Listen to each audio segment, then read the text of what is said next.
여러분, 도쿄에서 쌀이 사라졌다는 사실 믿어지시나요? 편의점 도시락 칸이 텅텅 비고 인터넷에선 쌀 한 공기 2,000엔이라는 글이 퍼지고 있죠. 마치 전시 상황처럼 쌀이 배급되기 시작했어요. 그 중심에 제가 있었습니다. 안녕하세요. 저는 스즈키 하나에 올해 30살이 된 평범한 일본 여성이고 도쿄 신주쿠에서 소규모 간편식 스타트업을 운영하고 있었어요. 제 회사 이름은 오니기리 라보였어요. 말 그대로 주먹밥을 현대적으로 재해석한 간편식을 만드는 작은 회사였죠. 직원은 저를 포함해서 5명뿐이었지만 저희는 나름대로 자부심을 가지고 있었어요. 신선한 재료로 만든 건강한 간편식으로 바쁜 도쿄 사람들의 한 끼를 책임지고 있다는 자부심이요. 제가 이 일을 시작하게 된 계기는 대학 시절로 거슬러 올라가요. 경영학과를 졸업한 후 대기업 식품회사에서 3년간 일했는데 그곳에서 본 것들이 저를 많이 실망시켰어요.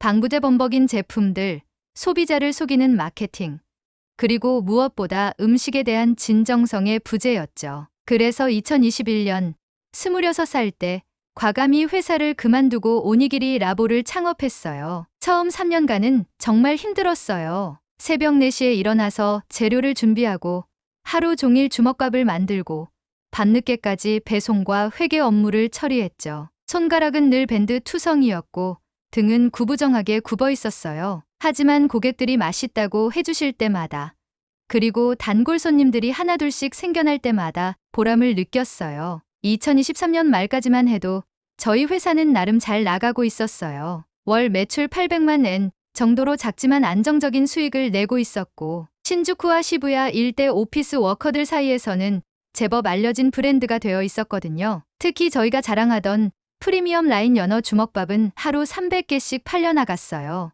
도쿄역 지하 푸드코트에도 작은 매장을 하나 열 예정이었고 직원도 2명 더 뽑을 계획이었죠. 그런데 2024년 여름이 시작되면서 모든 게 달라졌어요. 이례적인 폭우와 폭염이 일본 전역을 강타했어요. 기상청 관측 사상 최악의 날씨였죠. 6월 첫째 주부터 시작된 장마는 평년보다 2배나 많은 비를 쏟아부었고 7월에는 연일 38도를 넘나드는 살인적인 더위가 계속됐어요. 도쿄에서도 연일 폭염경보가 발령됐지만 그땐 그저 에어컨 전기세가 많이 나올 거라는 걱정 정도만 했어요. 진짜 문제는 도호쿠와 니가타 지방에서 터졌어요. 일본 쌀 생산의 심장부라고 불리는 그 지역들이 직격탄을 맞았죠. 처음에 뉴스에서 나온 건 단순한 침수 피해 정도였어요. 논 몇 개가 물에 잠겼다. 일부 지역에서 정전이 발생했다는 식의 보도였죠. 저도 그냥 일시적인 현상이려니 생각했어요. 하지만 일주일이 지나고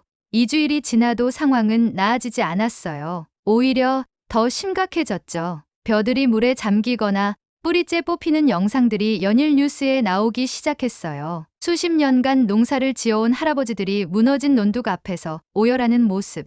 헬리콥터에서 내려다본 광활한 들판이 온통 갈색 진흙탕으로 변해 있는 장면들이 계속 방송됐어요. 그때만 해도 저는 그저 남의 일인 줄 알았어요. 안타깝긴 하지만 제 일상과는 크게 관련 없는 일이라고 생각했죠. 쌀값이 조금 오르겠지만 그것도 일시적일 거라고 생각했어요. 실제로 7월 초까지만 해도 저희가 쓰는 쌀 가격에는 별다른 변화가 없었거든요. 변화는 갑작스럽게 찾아왔어요. 7월 셋째 주, 평소처럼 쌀 공급업체인 다나카 상사에 전화를 걸었어요. 다음 주 물량을 주문하려고 했는데 전화를 받은 다나카 사장님의 목소리가 평소와 달랐어요. 뭔가 당황스러워하는 기색이 역력했죠. 주물량을 절반으로 줄여달라는 요청이었어요. 이유를 물어보니 산지에서 공급이 원활하지 않다는 답변이 돌아왔어요. 처음엔 일시적인 현상이라고 생각했어요. 하지만 다음 주에는 또 절반으로 줄여달라는 연락이 왔고 그 다음 주에는 아예 공급이 어렵다는 통보를 받았어요. 급하게 다른 업체들을 알아봤지만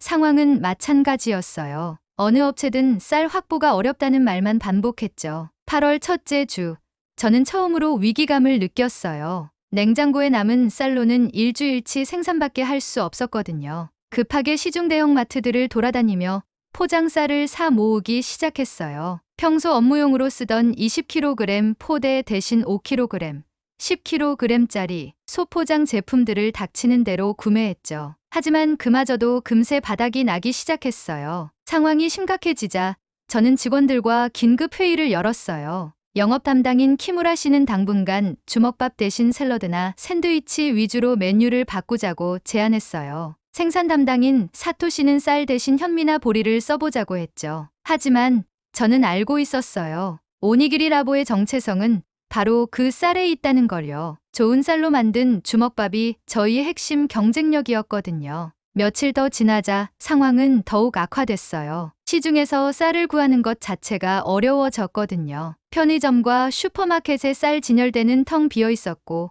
온라인 쇼핑몰에서도 모든 쌀 제품이 품절 상태였어요. 간혹 구할 수 있는 쌀도 평소의 3배, 4배 가격에 팔리고 있었죠. 그제서야 저는 이 상황의 심각성을 깨달았어요. 이건 단순한 일시적 공급 부족이 아니라 일본 사회 전체를 뒤흔드는 식량 위기였던 거예요. 뉴스에서는 연일 쌀 부족 사태를 다뤘고 전문가들은 이런 상황이 최소 6개월은 지속될 것이라고 전망했어요. 8월 둘째 주, 저는 결국 힘든 결정을 내려야 했어요. 오니기리 라보의 모든 제품 생산을 중단하기로 한 거예요. 쌀 없는 주먹밥은 상상할 수 없었거든요. 직원들에게 이 소식을 전하는 날, 저는 한참 동안 말을 잇지 못했어요. 3년 반 동안 함께 고생해온 동료들을 앞에 두고 회사를 잠정 중단해야 한다고 말하는 게 얼마나 힘든 일인지 그때 처음 알았어요. 다행히 직원들은 이해해줬어요. 키무라 씨는 이미 다른 회사에서 연락이 와서 곧 이직할 예정이라고 했고, 사토 씨는 고향으로 내려가서 당분간 가족 농사를 도울 계획이라고 했어요.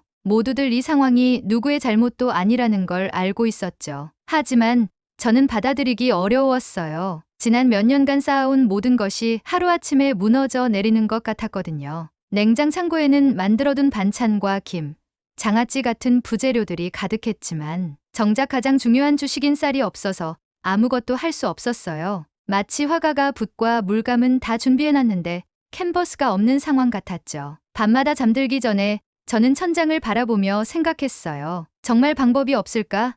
어디선가 쌀을 구할 수는 없을까? 일본 전체가 이런 상황이라면 다른 나라에서라도 구해올 수는 없을까? 하지만 현실은 냉혹했어요. 수입 쌀은 관세와 복잡한 절차 때문에 개인이 쉽게 접근할 수 있는 영역이 아니었거든요. 그러던 어느 날 밤 9월 초였어요. 저는 혼자 빈 사무실에 앉아서 창문 밖 도쿄의 야경을 바라보고 있었어요. 신주쿠의 네온사인들은 여전히 번쩍이고 있었지만 왠지 평소보다 쓸쓸해 보였어요. 그때 문득 오래된 기억 하나가 떠올랐어요. 어릴 적 어머니가 해주신 이야기였죠. 제가 초등학교 3학년쯤 되었을 때 가족끼리 한국 드라마를 보고 있었어요. 드라마 속에서 하얀 쌀밥을 맛있게 먹는 장면이 나왔는데 어머니가 갑자기 말씀하신 거예요. 한국산 쌀도 옛날엔 최고였어. 조선시대 왕이 먹던 쌀이었대. 그땐 그냥 흘려들었죠. 어머니가 가끔 하시는 옛날 이야기 정도로만 생각했어요. 하지만 지금 그 말이 기이할 정도로 선명하게 되살아났어요. 정말 그런 쌀이 있을까? 정말 지금 일본이 이렇게까지 허덕이는 와중에 한국엔 남는 쌀이 있는 걸까? 혹시 어머니의 말이 단순한 옛날 이야기가 아니라 실제로 품질 좋은 쌀이 한국에서 생산되고 있는 건 아닐까? 호기심이 생긴 저는 곧장 컴퓨터를 켜고 검색을 시작했어요. 처음엔 한국어를 몰라서 영어로 한국 쌀 품질이라고 검색했어요. 그런데 정말 놀라운 내용들이 나오기 시작했더라고요. 한국의 쌀 생산 기술이 상당히 발달해 있다는 것. 특히 경기도와 충청남도 지역의 쌀이 품질이 매우 뛰어나다는 것. 그리고 최근 몇 년간 한국에서는 오히려 풍년이 이어지고 있다는 내용이었어요. 더 깊이 파고들자 경기미, 이천쌀 같은 이름이 유독 많이 언급되는 걸 발견했어요. 일본어로 번역해보니 이천쌀은 한국에서 최고급 쌀로 인정받고 있고 심지어 조선시대부터 임금님께 진상하던 쌀이라는 역사적 배경도 있다는 거예요. 어머니의 말씀이 단순한 옛날 이야기가 아니었던 거죠. 더욱 흥미로웠던 건 한국의 젊은 농부들이 스마트 농법을 도입해서 직접 소비자와 연결되는 플랫폼을 운영하고 있다는 사실이었어요. SNS를 통해 농사 과정을 공개하고 소비자들과 직접 소통하면서 쌀을 판매하는 방식이었죠. 이건 일본에서는 보기 힘든 혁신적인 시스템이었어요. 그 중에서도 유독 눈에 띄던 사람이 있었어요. 경기도 이천에서 스마트 농법으로 농사를 짓는 청년 농부 정현수라는 분이었어요. 그의 인스타그램 계정을 들어가 보니 정말 인상적인 콘텐츠들이 가득했어요. 이른 아침 5시에 논에 나가서 물을 대는 영상, 드론으로 촬영한 광활한 벼밭의 모습, 수확 직전 황금빛으로 물든 벼이삭들, 그리고 지역 주민들과 함께 수확하는 따뜻한 장면들이 담겨 있었어요. 특히 인상적이었던 건 그가 쓴 글들이었어요. 단순히 쌀을 팔기 위한 마케팅 글이 아니라 농업에 대한 철학과 지역 공동체에 대한 애정이 느껴지는 진정성 있는 내용들이었어요. 저는 한참 동안 그의 계정을 둘러봤어요. 그러면서 점점 확신이 생겼어요. 이 사람이라면, 그리고 이 쌀이라면 지금 일본의 위기 상황을 조금이나마 해결할 수 있지 않을까 하는 생각이 들었어요. 하지만 동시에 두려움도 있었어요. 과연 이런 무모한 계획이 실현 가능할까?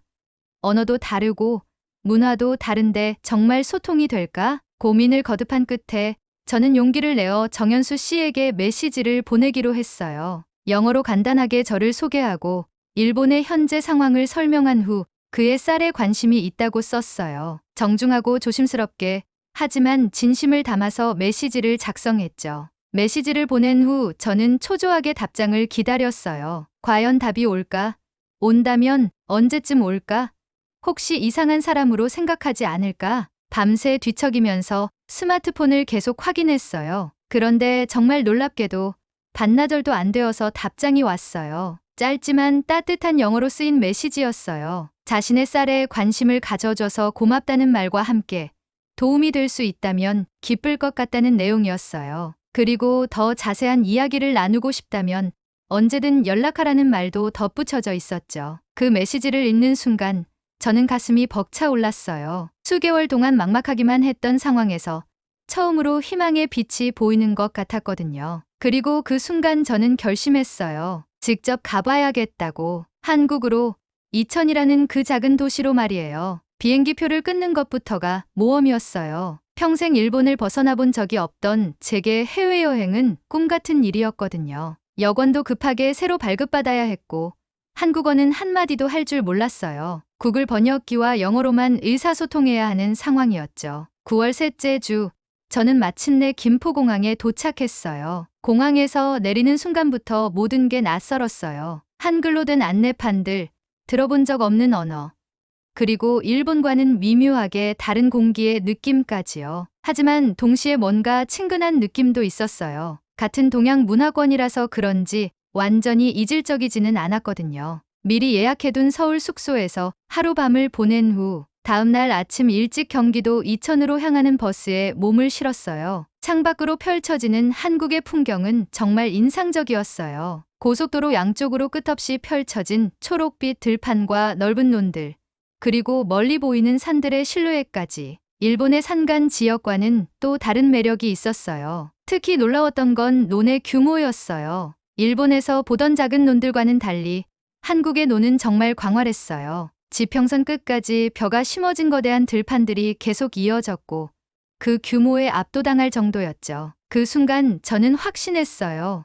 이곳에서라면 정말 좋은 쌀을 구할 수 있을 거라고요. 이천에 도착해서 정현수 씨와 만나기로 한 장소는 지역 농업기술센터였어요. 약속 시간보다 30분 일찍 도착한 저는 주변을 둘러보며 시간을 보냈어요. 센터 주변에는 각종 농업 관련 시설들이 있었고 현대적인 건물들 사이사이로 전통적인 농가들도 보였어요. 전통과 현대가 자연스럽게 조화를 이루고 있는 모습이었죠. 드디어 정현수 씨를 만나는 순간 저는 조금 놀랐어요. 제가 상상했던 것보다 훨씬 젊고 세련된 모습이었거든요. 키가 크고 선글라스를 쓴 모습은 마치 IT 회사 직원 같았어요. 하지만 그의 손을 보는 순간 진짜 농부라는 걸 알 수 있었어요. 거칠고 단단한 흙을 만지며 살아온 사람의 손이었거든요. 첫 인사는 어색했어요. 서로 영어로 간단한 인사를 나눈 후 그는 저를 자신의 농장으로 데려갔어요. 승용차로 10분 정도 달려서 도착한 그의 농장은 정말 장관이었어요. 수십 헥타르에 달하는 광활한 논이 펼쳐져 있었고 9월 말이라 벼이삭들이 황금빛으로 익어가고 있었어요. 하지만 정말 놀라운 건 따로 있었어요. 현수 씨의 농장은 제가 상상하던 전통적인 농촌과는 완전히 달랐거든요. 곳곳에 설치된 센서들, 하늘을 날아다니는 드론, 그리고 스마트폰으로 모든 걸 관리하는 시스템까지 모든 것이 체계적이고 과학적으로 운영되고 있었어요. 현수 씨는 영어와 간단한 일본어를 섞어가며 자신의 농법을 설명해 줬어요. 토양의 수분과 영양분을 실시간으로 모니터링하는 센서, 날씨 데이터를 분석해서 최적의 물 공급량을 계산하는 시스템, 그리고 드론을 이용한 정밀 농업까지 마치 공장에서 제품을 생산하는 것처럼 모든 과정이 데이터에 기반해서 이루어지고 있었어요. 그런데 동시에 자연과의 조화도 놓치지 않고 있었어요. 논 가장자리에는 각종 야생화들이 피어 있었고 개구리와 잠자리들이 자유롭게 뛰놀고 있었어요. 현수 씨는 농약 사용을 최소화하고 가능한 한 자연 생태계를 보존하면서 농사를 짓고 있다고 설명했어요. 더욱 인상적이었던 건 그의 철학이었어요. 현수 씨는 단순히 쌀을 생산해서 파는 것에 그치지 않고 지역 전체의 발전을 생각하고 있었어요. 수확한 쌀의 일정 부분은 지역 독거노인들에게 무료로 나눠주고 농사 경험이 없는 청년들에게는 기술을 가르쳐주는 프로그램도 운영하고 있었어요. 그는 저에게 말했어요. 완벽하지 않은 영어였지만 그 진심은 충분히 전해졌어요. 쌀은 단순한 상품이 아니라 사람들의 생명을 이어주는 소중한 자원이라는 것. 그리고 그런 소중한 자원을 독점하거나 이익만을 위해 사용해서는 안 된다는 것이었죠. 특히 국경을 넘어서 도움이 필요한 사람들에게 나눠줄 수 있다면 그보다 보람된 일은 없을 거라고 했어요. 그 말을 들은 순간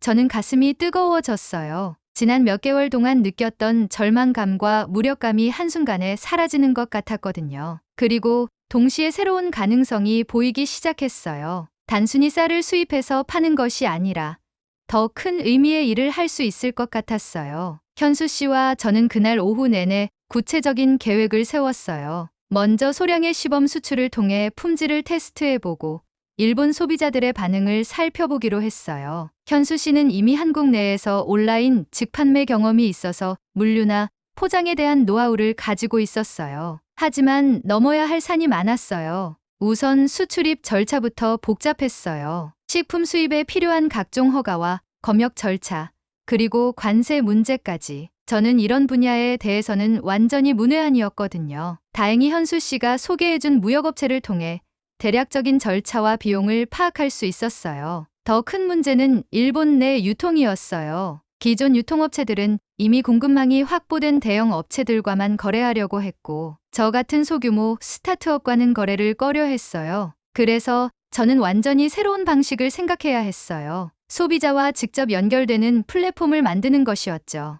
2000에서 3일간 머물면서 저는 현수 씨와 함께 구체적인 실행 계획을 만들었어요. 우선 100포대 정도의 소량으로 시작해서 SNS를 통한 직접 판매를 시도해 보기로 했어요. 현수 씨는 한국에서 포장과 발송을 담당하고 저는 일본에서 마케팅과 고객 응대를 맡기로 했죠. 특히 인상적이었던 건 현수 씨의 지역 네트워크였어요. 그는 혼자 일하는 게 아니라 지역의 다른 청년 농부들과 협력해서 일하고 있었어요. 유기농 채소를 기르는 김 씨, 전통 방식으로 된장을 만드는 박 씨, 그리고 포장과 디자인을 담당하는 이 씨까지 마치 하나의 작은 생태계 같았어요. 그들과 함께한 저녁 식사 자리에서 저는 정말 많은 것을 배웠어요. 이들은 단순히 개별적으로 농사를 짓는 것이 아니라 서로 도우며 지역 전체를 발전시키려고 노력하고 있었어요. 수익도 공정하게 나누고 어려운 일이 있으면 함께 해결해 나가는 진정한 공동체였죠. 일본으로 돌아가는 날, 현수 씨는 저에게 작은 선물을 줬어요. 자신이 직접 키운 쌀로 만든 주먹밥이었어요. 포장지에는 한글과 일본어로 메시지가 적혀 있었어요. 국경을 넘나드는 진심이라는 뜻의 문구였죠. 그 주먹밥을 먹는 순간 저는 눈물이 날 뻔했어요. 정말 오랜만에 맛보는 제대로 된 쌀의 맛이었거든요. 도쿄로 돌아온 저는 곧바로 실행에 옮겼어요. 우선 SNS 계정을 새로 만들고 한일 청년 농업 네트워크라는 이름으로 프로젝트를 시작했어요. 현수 씨의 농장 이야기, 2000쌀의 역사와 품질, 그리고 현재 일본이 처한 상황과 이 프로젝트의 의미에 대해 정성스럽게 포스팅했어요. 처음 반응은 조심스러웠어요. 몇몇 사람들이 관심을 보이긴 했지만 대부분은 반신반의하는 분위기였어요. 한국산 쌀의 품질에 대한 의문, 가격에 대한 우려, 그리고 무엇보다 왜 굳이 외국 쌀을 먹어야 하느냐는 반응들이 많았어요. 하지만 저는 포기하지 않았어요. 매일같이 현수 씨 농장의 일상을 공유하고 쌀이 자라는 과정을 실시간으로 보여줬어요. 새벽에 논에 나가서 물을 관리하는 모습, 드론으로 벼의 생육 상태를 점검하는 장면, 그리고 지역 주민들과 함께 수확을 준비하는 따뜻한 모습들을 꾸준히 업로드했어요. 그러던 10월 초 드디어 첫 번째 배송이 도착했어요. 현수 씨가 보낸 100포대의 2000쌀이 도쿄 물류센터에 도착한 거예요. 포장을 뜯어보는 순간 저는 정말 감격스러웠어요. 하얀 쌀알들이 윤기 있게 빛나고 있었고 은은한 쌀 냄새가 코끝을 자극했어요. 이때부터 저는 본격적인 마케팅에 들어갔어요. 라이브 커머스를 준비하기 시작한 거죠. 작은 스튜디오를 임대하고 전기밥솥과 각종 촬영 장비를 준비했어요. 그리고 드디어 첫 번째 라이브 방송을 시작했어요. 안녕하세요, 여러분. 오늘 정말 특별한 쌀을 소개해드리려고 해요. 라이브가 시작되자마자 저는 긴장했어요. 화면 너머로 시청자들이 하나둘씩 들어오기 시작했거든요. 처음에는 10명, 20명 정도였지만 점점 늘어나더니 100명을 넘어섰어요. 저는 차근차근 설명을 시작했어요. 현수 씨와의 만남, 이천에서 본 놀라운 농법, 그리고 이 쌀이 어떤 과정을 거쳐서 일본까지 오게 되었는지를 자세히 이야기했어요. 그리고 실제로 쌀을 씻어서 밥솥에 넣고 밥이 지어지는 과정을 실시간으로 보여줬어요. 30분 후 밥이 다 지어졌어요. 밥솥 뚜껑을 열자 하얀 김이 모락모락 올라왔고 윤기 나는 쌀밥이 모습을 드러냈어요. 저는 한 숟가락 떠서 천천히 입에 넣었어요. 그 순간의 표정을 카메라가 고스란히 담아냈죠. 정말 맛있어요. 이게 진짜 쌀맛이에요. 제 진심 어린 반응이 시청자들에게 전해졌나 봐요. 댓글창이 갑자기 활발해지기 시작했어요. 진짜 맛있어 보이네요. 이게 한국 쌀이라고요? 어디서 살 수 있나요? 가격은 얼마나 해요? 하지만 모든 반응이 긍정적이지만은 않았어요. 예상했던 일이지만 반발도 있었어요. 왜 굳이 외국 쌀을 사야 해요? 일본 농민들은 생각 안 하나요? 이런 게 매국행위 아닌가요? 이런 댓글들을 보면서 저는 마음이 무거웠지만 동시에 더욱 확신이 섰어요. 지금 중요한 건 이념이나 감정이 아니라 현실적인 해결책이라는 걸요. 굶주리는 사람들에게는 따뜻한 밥 한 그릇이 그 무엇보다 소중하다는 걸요. 첫 번째 라이브 방송 결과는 생각보다 좋았어요. 100포대 중에서 30포대 정도가 주문이 들어왔어요. 큰 성공은 아니었지만 시작치고는 나쁘지 않았죠. 무엇보다 구매해주신 분들의 후기가 정말 좋았어요. 며칠 후부터 고객들의 메시지가 하나둘씩 도착하기 시작했어요. 정말 오랜만에 제대로 된 밥을 먹었어요. 아이들도 너무 좋아해요. 지금까지 먹던 쌀과는 차원이 달라요. 윤기며 마시며 정말 최고예요. 밥이 이렇게 맛있을 줄 몰랐어요. 반찬이 필요 없을 정도네요. 이런 메시지들을 받을 때마다 저는 정말 뿌듯했어요. 제가 한 일이 누군가에게 진짜 도움이 되고 있다는 걸 실감할 수 있었거든요. 하지만 동시에 예상했던 역풍도 불어왔어요. 일주일 후 일본의 한 농업 관련 언론에서 저에 대한 비판 기사를 냈어요. 국산 농업을 외면한 배신자, 어려운 시기에 외국 농산물을 들여와 혼란을 가중시키는 행위라는 식의 내용이었어요. SNS에서도 비난 댓글들이 쏟아졌어요. 매국노, 일본 농민들의 고통을 모르는 이기주의자라는 말들까지 나왔어요. 처음엔 정말 마음이 아팠어요. 제가 정말 잘못된 일을 하고 있는 건 아닐까 하는 의심도 들었고요. 그런데 그때 정말 고마운 메시지들이 도착하기 시작했어요. 제 쌀을 구매해서 먹어본 분들이 직접 보내주신 메시지들이었어요. 비난하는 사람들은 지금 쌀이 없어서 고생하는 사람들의 마음을 모르는 것 같아요. 이념이나 자존심보다 중요한 건 우리 가족의 끼니예요. 정말 고마워요. 아이가 처음으로 도시락을 다 먹고 왔어요. 이런 기적 같은 일이 있을 줄 몰랐어요. 특히 인상 깊었던 메시지가 하나 있었어요. 도쿄에서 혼자 살고 있는 70대 할머니가 보내주신 메시지였어요. 젊은 친구, 고마워요. 나이 들어서 이렇게 맛있는 쌀밥을 다시 먹을 줄 몰랐어요. 전쟁 때도 이런 쌀은 못 먹어봤는데 이제 와서 이런 복을 누리네요. 한국 농부에게도 고맙다고 전해주세요. 그 메시지를 읽으면서 저는 눈물이 났어요. 제가 하고 있는 일의 진짜 의미를 깨달았거든요. 이건 단순한 상거래가 아니라 사람과 사람을 잇는 따뜻한 연결이었어요. 현수 씨에게 이 소식을 전하자 그도 정말 기뻐했어요. 그리고 더 많은 사람들을 도울 수 있도록 공급량을 늘리자고 제안했어요. 이때부터 저희 프로젝트는 본격적으로 확장되기 시작했어요. 11월에는 두 번째 대규모 라이브 커머스를 진행했어요. 이번에는 현수 씨도 화상으로 참여해서 직접 자신의 농법과 철학을 설명했어요. 한국어였지만 저희가 준비해둔 일본어 자막을 통해 시청자들이 충분히 이해할 수 있었어요. 이번 방송의 반응은 정말 뜨거웠어요. 실시간 시청자 수가 1000명을 넘어섰고 방송 중에만 200포대가 완판됐어요. 무엇보다 시청자들의 댓글이 달라졌어요. 처음에 의구심이나 경계심은 사라지고 대신 감사와 응원의 메시지들이 쏟아졌어요.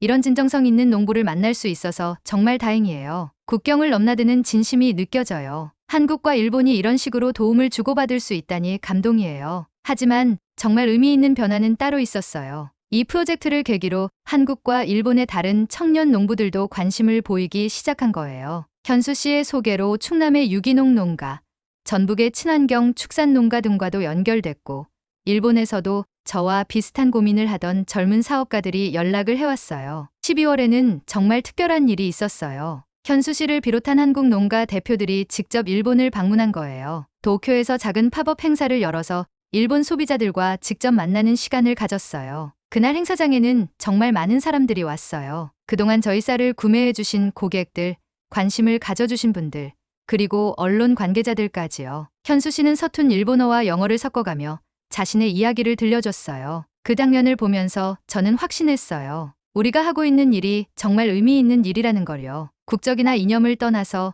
사람과 사람이 진심으로 연결될 수 있다는 걸요. 지금은 2025년이 절반이나 지나갔어요. 작년 여름 시작된 쌀 부족 사태는 아직 완전히 해결되지 않았고 일본 전체의 상황은 나아지지 않았어요. 하지만 그 와중에도 저희 한일 청년 농업 네트워크도 이제 30여 개 농가와 연결된 작은 플랫폼으로 성장했어요. 무엇보다 뿌듯한 건 이 프로젝트를 통해 만난 사람들이에요. 현수 씨는 이제 저에게 소중한 동료이자 친구가 됐어요. 한 달에 한 번씩은 화상통화로 서로의 근황을 나누고 새로운 아이디어도 함께 고민해요. 저는 가끔 이천의 그 넓은 들판을 떠올려요. 초록빛 논, 황금빛으로 익어가는 벼이삭들. 그리고 그 한가운데서 땀 흘리며 일하는 현수 씨의 모습을요. 그리고 그 쌀을 받아서 기뻐하는 도쿄 사람들의 얼굴도요. 한국이라는 나라가, 그리고 그곳의 진심 어린 청년이 제 인생을 완전히 바꿨어요. 위기 속에서 만난 희망이었고 절망 속에서 찾은 연결이었어요. 오니기리 라보는 아직 재개하지 못했어요. 하지만 이제 새로운 꿈이 생겼어요. 단순히 주먹밥을 파는 것이 아니라 사람과 사람을 잇는 플랫폼을 만드는 거예요. 국경을 넘나드는 진심을 전달하는 통로 말이에요. 일본에서 쌀이 사라졌던 그 여름, 저는 처음으로 진짜 배부른 마음을 느꼈어요. 그건 밥으로 배가 부른 게 아니라 마음이 따뜻해져서 느끼는 진짜 만족이었어요. 지금도 매일 아침 일어나면서 생각해요. 오늘은 또 어떤 새로운 연결을 만들어낼 수 있을까? 어떤 사람에게 작은 도움이라도 줄 수 있을까? 그런 생각들이 저를 하루하루 움직이게 하는 원동력이 되고 있어요. 저는 아직도 종종 이천의 들판을 떠올려요. 초록빛 논, 따뜻한 사람들, 그리고 처음으로 다시 무언가를 시작할 수 있다는 희망을 줬던 그곳. 한국이라는 나라가, 그리고 그곳의 청년이 제 인생을 바꿨어요. 오늘 영상이 마음에 드셨다면 구독과 좋아요, 그리고 댓글로 여러분의 생각을 들려주세요. 그럼 다음 이야기에서 또 만나요. 감사합니다.